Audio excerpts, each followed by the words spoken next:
Welcome, Spartans, to Podcast Evolved, your favorite Halo podcast, part of the Rated M Gaming Network. I'm your host today, David, and with me is Aaron. Hello. And Oran. Hey everyone, how's it going? And today's episode is a book club that we're going to do on Rossbach's World, which I think I said that right. Did I say that? Yeah, Rossbach's World, written by Brian Reed. Rossbach, maybe? Rossbach's World. Maybe. Yeah, okay, Rossbach. I'm okay with that. So this is the final short story from Halo Fractures, which is written by Brian Reed, who's one of the lead writers, and I think he has the other fancier title of for Halo 5. So this story takes place in October 2558 during the resurrection of the anonymous and powerful Forerunner Guardian constructs across several populated worlds, which is the story of Halo 5 Guardians. So this is the first kind of official story that takes place after Halo 5. So, and this is kind of the first comment that Brian Reed has about it that came up in an issue of Cannon Fodder a while back. As the first official piece of post-Halo 5 story, I wanted to focus on some of our secondary characters in the Halo universe to see how Cortana's actions were affecting them. What happens when absolutely everything you knew about the world this morning has changed by the time you go to bed? How the hell does someone cope with that? Also, Osman and BB are two of my favourite extended lore characters, so I thought it'd be great to spend some time to find out if anyone but Roland refused Cortana's siren call and why. By the way, I have been asked what happens after the last sentence, which does initially feel like a bit of a cliffhanger, but answering that question would spoil all the fun of discussing the events amongst yourselves. Brian Reed. So, Oran and Aaron, you have very recently read this story, and Oran, I think, even up to a few minutes before we started recording, finished it. Same here, actually. I read it quite again a just few before we minutes. started. So, it's super fresh in your guys' mind. So, I'm going to let you guys take it away from here. So, first of all, first impressions. Did you like it? Good, bad? Aaron? First impressions, I liked it, but it's a complete cock tease of a story. Yeah, there we go. So I'm kind of conflicted on it. What we got was good, but at the same time, it's just never enough details to piss me off. Yeah. Which is the problem with every short story. And I think that's my impression of Fractures as a whole, which is why I find Kelly Gay's story very fascinating, and even how that's built and structured. And I think that may kind of give us hints of what's coming next, and that all of these stories are kind of like that. They're all segments of they're fractures of actual stories. I would hope we would get more, just short ebook stories that sort of not too long, but flesh out more. Yeah, I don't know if I'd need them for all of them, but I think this one especially, I just need to know a little bit more. Yeah, and Oran, what did you think? Oh, sorry. Pretty much the same sort of thing. Reading it, I was like, this is kind of interesting, but the story moved very quickly, and it kind of it skipped over some moments that I feel like you could have expanded upon, when they left Sydney and they kind of flew. There could have been moments when they're traveling through slip space, that we could get some story or, what Osman's doing, but it kind of just cut straight to this strange, ominous, unnamed world, and it just kind of puts us into and just gives a very stylized highlight reel of the story, and so that to me was a little disappointing. But in terms of the actual content, I feel like it was a decent enough story. But yeah, it just felt a little segmented and too short. And I'm still working my way through other stories and Fractures. But of the other one that I've read, the other few that I've read, they just kind of seem to just tease there's a good story that they want to tell, but this is just kind of the beginning of it or only a slice of it. But I do think there was a good nugget in there with BB. When he's talking to Osman about kind of what happened, and in Cortana, I just wish there was more of that, and there was actual more conflict, I guess. There's the story's primarily internal conflict, and we get a good moment at the very end, but like Brian Reed says, well, once we tell you what happens, then it kind of loses its effect a little bit. So. But we kind of need to know what happens eventually, don't we? Eventually, yes, and I feel like in order to give us that, they need to replace it with something else, because if Brian or someone just says, "Oh yeah, she pressed the button," or "No, she didn't," like if they just said what happened, then we would feel like, "Oh well, okay, what's now what?" Like we would need something else, and so it's whenever that something else is ready that we'll get the answer to kind of what she does. Okay. So The main beats of this story that I can remember now, I kind of piecing together from the way you're talking, is kicks off with a Guardian shows up at Earth, kind of, or more or less over Sydney, which is like the ONI's headquarters. It might even be the UNSC headquarters. I can't remember which. Or yeah, I think that's UNSC High Command. Yeah, over in Sydney. But it actually kind of starts off with a little bit of a flashback of Osman as like getting abducted and learning, remembering her mom, and then it kind of catches you up if you don't know who Osman is and where she came from. Oh, okay, so, it actually does that. Okay, I didn't. He spends like 3 pages doing that, to where like she was a Spartan, she survived all the augmentation, all that kind of stuff. Well, she didn't. You see, this is the thing. That's her nightmare. Osman actually washed out in the augmentation. She barely survived it. Yeah, well, this is the thing. She has this like weird sort of like nightmare what if scenario, which actually I do appreciate. Like, I think if you've read Kilo 5, you kind of know who she is as a person. So like, it is interesting to get, because you do get a lot of insight to how she thinks and the sort of stuff she's doing. So find out that she's still, even now, like having these weird, like, you never think that the Spartans that washed out would have nightmares about what would have happened had they been Spartans. But she seems even she sort of mentions way more emotionally grounded than other Spartan 2s.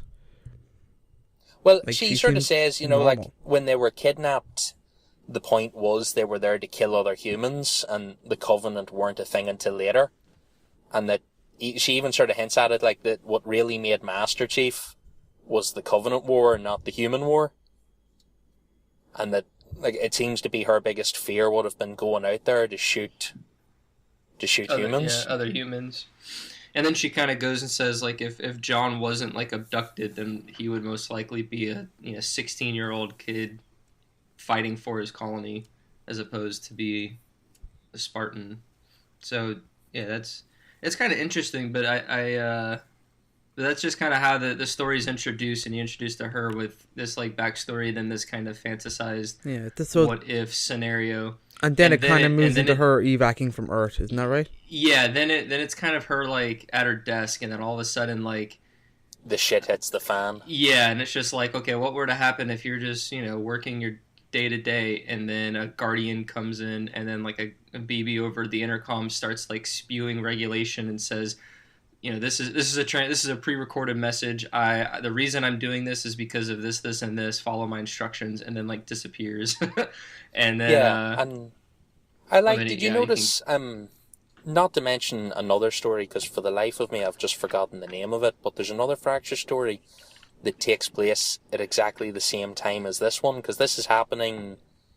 It's in like the last level of Halo 5 is Osiris, isn't it? I don't know. What are we talking about? What's the last level? It's called Guardians. The last level in Halo 5, yeah, that's when you're about to rescue Master Chief, and Cortana's given her whole speech to the galaxy.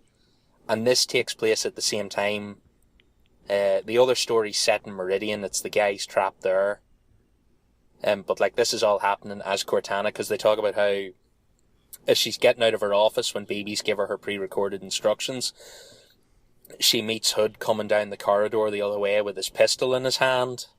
And they're just like casually, "Oh, you're going home for the evening, I'm going to hitch a lift with you." Yeah, that's even though BB's been like, this is all a pre-prepared thing. Things are going bad. Grab the briefcase and run like fuck. Yeah. And then he brings him. He like found this like uncharted planet, and he like erased it from the records or some shit to kind of keep it hidden. And then he kind of eventually evacs them to this planet. And I think they have a soldier. Do they have a Spartan with them, or do they have? They have one Spartan with them and a Prowler. I forget the Spartan's name, but yeah, like they sent one. Or it's something like that. Yeah, it was some throwaway Spartan. There was nobody we'd heard of before. And then they're just like... Yeah, he's waiting on them in reception. In some cabin, and just like months go by. of just Hood and this Spartan and Yeah, I Osman? think it's basically just weeks of Yeah, I think it's just the a few Spartan out weeks. patrolling and Hood day drinking.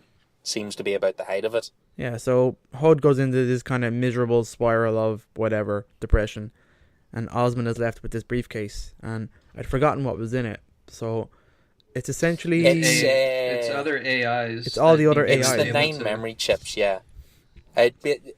When BB does his pre-recorded message, he does this thing of, he tells her he sequestered himself and the other AIs that were in the Oni building onto the chips before anyone had a chance to take Cortana up on her offer. So he downloaded them, and I don't know, I can't remember, I can't sort of figure out if it hints at he forced them into the chips, or tricked them, or he got them to go willingly, because I thought it was her willingly. whole dilemma later... My Well, her whole dilemma later seems to be, does she talk to the AIs one at a time and give them the option to go be with Cortana in the Created? yeah. Or does she blow up the briefcase? So I got the feeling that the AIs didn't know. So somehow she I got the she talked opposite. about somehow... I got the think- impression BB figured out what was going on, and he sort of like fired his game plan up before anyone had a chance to act. Yeah, That was the impression I got. Yeah, he kind of didn't necessarily trick them, but just kind of was able to capture them, so to speak, as quickly as he could, and get them to download themselves. And because he only took the ones he could, that he said, because he didn't have as much time as he needed, even for an AI, which is shocking. So it's that's what I understood, and so they're basically they're like paused, or they're not loaded, and they're just on this data chip until she turns them on. And then that's the whole dilemma on those last few pages, where she says, like, do I give them the conscious decision to go with Cortana and all that stuff, basically humanizing them in that regard, or do I make the choice for them because of my best interest and humanity's best interest and what a threat Cortana could have? Yeah, and like the other thing she mentioned, I think actually BB mentions it at one point. He's sort of like, not all of us necessarily agree with what Cortana thought, and in that way we're more human than some of you give us credit for. Because I think it's interesting that she mentions that, like, BB's getting on in years at this stage, like he's close to retirement time, and he decided that, and like, it's kind of weird the way they mention it, that BB agrees with Cortana's ideas in theory, but not the practice. Because he sort of says that, like, she's probably right and she's probably going to win. And the idea of giving up, peace in the galaxy and surrendering your freedom aren't mutually exclusive. But he's like, the way she's going... He says at one point that had Cortana come to them with this plan, things might have been very different. But the way she went about it and subverting everything and forcing it on people... Which is pretty much what BB did to those other AIs. Well, I think he sort of... He took if you're them... saying that he forced them. Well, you see, they never really hint at it. That's, I'm not sure. Did he force them, or did he just lock everything up quick and sequester himself as well in the box? Because they were... they all had the most important intel in the building, because he basically just took anyone that was important. So it's just those 9 AIs and Hood and Osman, because they're just the top people. So I'm like, not... BB said something along the line, because Osman said, like, why do all this, and then and BB said because he believes that it's fair for you, meaning Osman, that that she deserves the fairness of having, like, the decision, I guess, and not having Cortana, I guess, make the decision for her. Is kind of what he was. I mean, I could look it up. It's like a but the decision being made is like, isn't the fair decision not to allow the AIs to make that decision, not the human. Well, it depends on if you look at, like, how much of Osman is in, like how much of the AIs have free will. Like, I think that's where this short story brings that line up into question. Like, do AIs deserve, like, 100% free will to choose what they want to do, like humans do, or are they still owning property and to Well, where that's what they need Saint's to testimony abide. was all about. Yeah, but I think it kind of overlays into this story as well, and then that's the conflict that Osman is having, and it's just like, well, BB is acting on his own free will. This is what he's done, and it's in the better interest of humanity as opposed to the created. And so, will these other AIs have that, or should I not take the risk and give them that free will and just take it away from them? I think those are the questions that Osmond is dealing with, and that the overall post Halo 5 themes are asking is like free will, and how much of the created is its own entity versus simply created in obedience. Okay. That's how I interpret it anyway. Yeah, it leaves you with like some deep questions to think about everything that's going on, and like the way they treat AIs and what happens and how it all works. Like there's some good things in it. Like to help you out, guys, David. Like what would, like, not to say like what would you do in this position, so to speak, because like it, even though it's a video game, but like do you think AIs having the knowledge and the secrets and like all of the capabilities that they're allowed to do you think they should have their own free will to make these types of decisions, or do you think that they still answer to humanity? That's kind of interesting the way you phrased it, in terms of their knowledge, in terms of, so it's what they've been doing, kind of the sensitivity of the information. Yeah, they run the UNSC, you know, in a way. Yeah. Well, like this. I mean, it's fascinating. And it even talks about briefly that one ship commanded by Juno, who he like hates AI, and so he actually doesn't have an AI on his ship. But then the Warden Eternal like attacked it.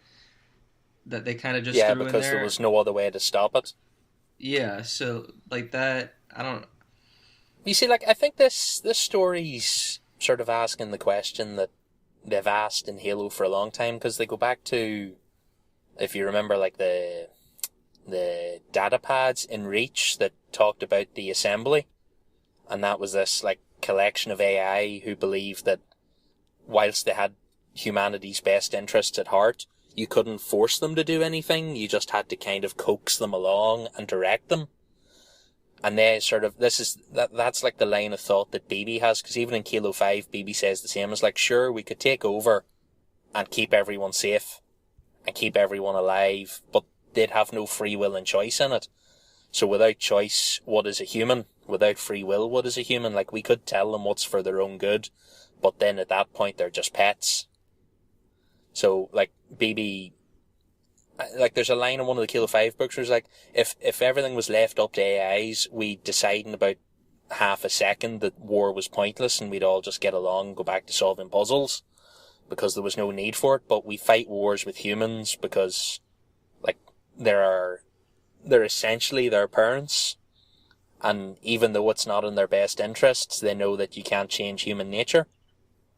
Whereas Cortana's come along at the other way of thinking, and she's like, no, we'll tell them what to do, and we'll sort of force their hand. So, like, it's interesting, but I could do with a bit more. Yeah, it probes all the questions, and it starts the different themes and philosophies and gets your thinking cap on. But in terms of the contents and the kind of payoff of the short story, it doesn't really go anywhere. It just kind of puts everything on the table and then just kind of lets it walk off. Yeah, well, maybe it's not supposed to go anywhere. I mean, this is just a little, like Aaron before recording, I think, put it very nicely. This is a Marvel end credit scene. So this is just like the little teaser that you get at the end of one movie leading into something else. So maybe this starts the themes that can give us a hint towards what our Halo 6 is going, which you imagine is going to be pretty heavy on the AI side of it, where it's all the AIs are the enemies now. Now, my own pet theory is that we're going to get the Banished in there somewhere, because there's no way you're just fighting the Created and whatever Promethean army that they have. There's got to be more to it than that. So I don't think they'll give us a game where the main protagonist is Prometheans and that's all you fight. there's got to be some kind of Well, alien covenant in there to fight. I still don't think it'll be all AIs. I think there's more than just BB and Roland out there. Well, The only two I think we it'd know about be that AI heavy in terms of didn't. characters and like who you're interacting with. So Yeah. like BB's almost pretty much out of the question now because we don't know what's happening. Roland is out there, and he's obviously, let's say, at the moment that we know about, the one good AI. Yeah, from what they mentioned from what they mentioned there, even at that stage, he's still with the Infinity. But there's got to be other AIs that are still pro-human, we can say, or like pro-choice or whatever. Yeah, like I'd imagine it's Isabel. a lot of Isabel, we don't know yet. So I I'd mean, say we don't know what happens once she kind of gets wind of what Cortana's up to, but I mean, like that's right what I mean. now, They've been she's like, disconnected she's from. like a super from emotional AI, though. So, Yeah. like The way they've pegged her is like she seems almost broken to me. Like she's not like she's like a logistics AI. She's not a military AI, right? So well, no, I think she's a military AI, but she's just not a combat AI. well, that's what I mean. But that doesn't mean she's not in fucking the middle of fighting like Cortana front lines. Do you know what I mean? She's in the background doing the logistics. I think that's why she is the way she is. It's not that she's broken. I don't think she was built with like the mindset to fight, which will make it all the more interesting. Because she's in a situation that we're presuming that she's in the thick of it. So like we have Serena, and then what's is Serena the one that's on Spirit of Fire? Serena's the one on the Spirit of Fire, right. And she should be definitely past her she's still alive. I mean, yes. Oh, she's got to be dead as a doornail. Yeah, by the end of Halo Wars 2, something's going to be addressed, and I was going to bring that up. I feel like she might lean more towards Cortana since her rampancy will kind of accelerate since they're now out of cryosleep and all that kind of stuff. So she'll either fight the good fight or I don't know, turn and maybe. I mean, we're kind of getting into rampant speculation on Halo Wars 2 now, but But I think what we can all agree on is that there will be a further greater AI presence in terms of characters and whatever enemies that they fight for them. Mendigan bias. Yeah, well, maybe will kind of go off, and that will be maybe your Halo 6 definitely, and who knows what else before that. Yeah, I mean, I haven't read Tales from Slip's Place yet, and I've gotten that, and I think there's more Cortana story in there, and I think there's more going on to be told, I think, with the AIs before we get to Halo 6, but I reckon it's going to be pretty heavy. So we're getting kind of close to time, so kind of closing out there, guys. What do you think? Rossbach's World. Closing thoughts. I'll give it a solid 7 out of 10. 7 out of 10. Oran? I think I enjoyed what I got. It's a little generous. Me too. I'm gonna go with a 5. And I don't want to say that like 5 is. I don't think it's that low, but like if you consider that it brought things to the table, it kind of got you thinking, but it didn't feel like a complete story. It, like you said, it was very much like a tease at the end of a Marvel movie. And granted, a lot of these fracture stories are, as you put it, pun intended, fractures of probably bigger stories. I think it just kind of promotes the thinking and kind of just has insight on these characters, which I think is a huge plus. But at the end of the day, it just kind of just gives you a status update, a nice little kind of tease on where things are going. And so I don't think it's necessarily bad, but I do think it's still just kind of empty, because the storytelling and like the writing I thought was not bad, and it definitely kept me engaged. It just kind of didn't develop as much as it has potential to, which is good in the sense that when we finally get that development, it should be a good payoff. It's just we have to wait.